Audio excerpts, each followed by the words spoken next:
أعوذ بالله من الشيطان الرجيم بسم الله الرحمن الرحيم يا أيها الذين آمنوا كونوا مع الصادقين صدق الله العظيم إن الله وملائكته يصلون على النبي يا أيها الذين آمنوا صلوا عليه وسلموا تسليما محبت سے پڑھیے گا الصلاۃ والسلام علیک یا سیدی یا رسول اللہ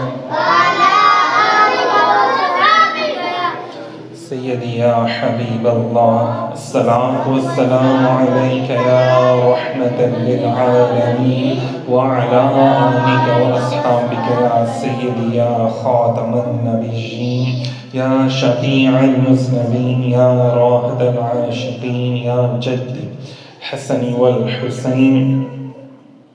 سامعین محترم، جیسے کہ ماشاءاللہ سے آپ کو معلوم ہے کہ ایک سلسلہ ہم نے شروع کیا ہوا ہے وسیلے کے موضوع پر بیان کرنے کا، تو اس حوالے سے بھی آج ہمارا لیکچر جو ہے اس کا موضوع ہے اعمال صالحہ، نیک اعمال اللہ کی بارگاہ میں بطور وسیلہ پیش کرنا۔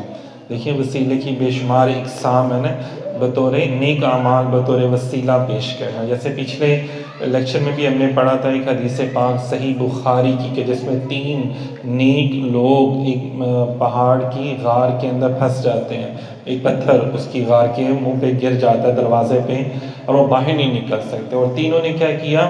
اپنے نیک عمل کا واسطہ وسیلہ اللہ کی بارگاہ میں پیش کیا۔ کیا وسیلہ تھا؟ کہ کوئی اپنے ماں باپ کا ادب کرتا تھا، اس نے خدمت والدین کی وہ نہیں، اس نے خدمت جو کی تھی نیک عمل تھا وہ اس نے پیش کیا اللہ تعالیٰ کی بارگاہ میں وسیلہ کہ اللہ تعالیٰ میں اپنی ماں باپ کی دل سے خدمت کرتا تھا، تو میں یہ وسیلہ تیری بارگاہ میں پیش کرتا ہوں، مجھے مشکل سے نجات عطا فرما۔ تو معلوم ہوا ماں باپ کی خدمت کرنا نیک عمل ہے، اگر آپ مشکل میں ہوں تو کیا ہوتا ہے کہ اللہ تعالیٰ آپ کی مشکلیں دور کر دیتا ہے۔ مطلب ماں باپ کی خدمت کرنے سے مشکلیں دور ہوتی ہیں۔ آج بھی جس گھر میں ماں باپ سے بدتمیزی کی جاتی ہے وہاں سے برکت اٹھا لی جاتی ہے، پڑھائیاں بھی اثر نہیں کرتی، پڑھائیاں تب اثر کرتی ہیں جب آپ کے عمل بھی اچھے ہیں، جب عمل پیڑے ہوں اور آپ نمازیں بھی پڑھیں پڑھائیاں بھی کریں تو فرق نہیں پڑتا۔ اللہ نے فرمایا ان الذین آمنوا وعملوا الصالحات، ایمان کے ساتھ عمل بڑا ضروری ہے۔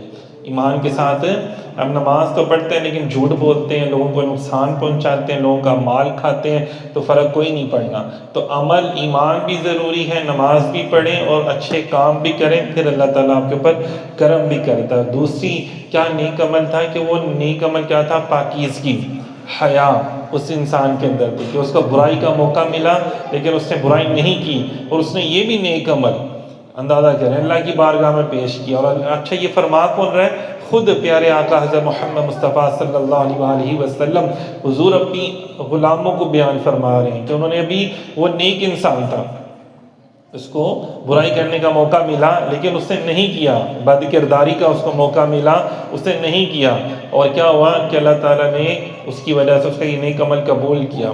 اور تیسرا عمل کیا تھا کہ ایک شخص نے حقدار کو اس کا حق پہنچایا، مطلب وہ مزدوری کر کے چلا گیا، اپنی مزدوری نہیں لے کر گیا، اس نے اس مزدوری کو انویسٹ کر دیا کاروبار میں۔ جب وہ واپس آیا کئی سال بعد تو وہ کاروبار بڑا وسیع ہو چکا تھا، اس نے وہ ساری چیزیں اس کو بھیڑ بکریاں، اس نے کہا تم مجھ سے مذاق کر رہے ہو، میری مزدوری تو تھوڑی سی تھی، اس نے کہا نہیں میں نے تمہاری مزدوری کام پہ لگا دی تھی، تو وہ دیکھو آج اس کا یہ اتنا پیسہ تمہارا اکٹھا ہو گیا تو یہ تم لے جاؤ۔ تو اس نے عرض کیا اللہ میں نے اس کا حق نہیں کھایا بلکہ اس کا حق جو تھا اس کو میں نے پہنچا دیا، تو تو میرے اوپر مہربانی فرما دی۔ یہاں پہ تو آج ہم ہر بندہ ہی حق کھانے پہ لگا ہوتا ہے، بس موقع ملنے کی دیر ہے، تو ہر بندہ شریف تب تک ہے جب تک اس کو موقع نہیں ملتا، جیسے ہی موقع ملا تو چھڑدا کوئی بھی نہیں، تو پھر ہماری دعائیں کہاں سے قبول ہونی ہیں؟ تو وہ ان 3 لوگوں کی 3 نیک عمل انہوں نے اللہ کی بارگاہ میں بطور وسیلہ پیش کی ہے، تو اللہ نے ان کی دعا قبول فرما لی اور ان کو اس مصیبت سے نجات عطا فرمائی۔ اب یہ کون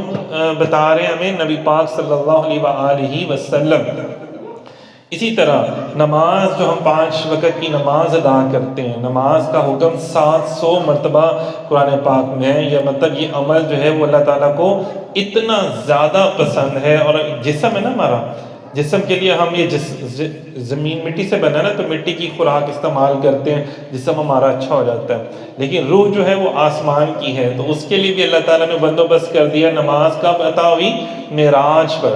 معراج نبی پاک صلی اللہ علیہ وسلم آسمان پر تشریف لے کے گئے، تو روح بھی آسمان کی ہے، نماز بھی آسمان کی۔ معلوم ہوا نماز پڑھو گے تو تمہیں کیا ہوگا؟ نماز ایک وسیلہ ہے تمہاری روح کو جگمگانے کا، تمہاری روح کو منور کرنے کا۔ آقا علیہ الصلوۃ والسلام بیان فرماتے ہیں کہ اللہ تعالیٰ کو نماز کا جو عمل ہے نا بڑا ہی محبوب ہے، تو حضور صلی اللہ علیہ وسلم نے فرمایا مجھے بتاؤ، اگر تم میں سے کسی کے دروازے پر نہر اور وہ دن میں 5 دفعہ اس نہر میں نہائے تو کیا ہوگا؟ اس کے جسم پہ کوئی میل باقی رہ جائے گی؟ 5 دفعہ نہائے بندہ تو میل کیا باقی رہ جائے گی؟ تو صحابہ کرام نے عرض کیا یا رسول اللہ بالکل بھی کوئی میل نہیں اس کے جسم میں ہوگی۔ تو فرمایا یہی مثال 5 نمازوں کی ہے کہ خدا تعالیٰ ان کے وسیلے اور برکت سے گناہ مٹا دیتا ہے۔ اللہ تعالیٰ کس کی وجہ سے؟ اسے نماز پڑھی نا، نماز پڑھی، کیا ہوا کہ اللہ تعالیٰ نے اس کی نماز کے وسیلے سے اللہ نے اس کو برکت عطا فرما دی، اور ایسی برکتیں عطا فرمائیں کہ اس کے رزق میں برکت آ گئی، بیماریاں دور ہو گئی۔ نماز بے حیائی سے اور ہزاروں بیماریوں سے روکتی ہے۔ وضو دیکھ لیں آپ، نماز سے پہلے جو وضو آپ کرتے ہیں اسی سے کتنی بیماریاں ختم ہو جاتی ہیں۔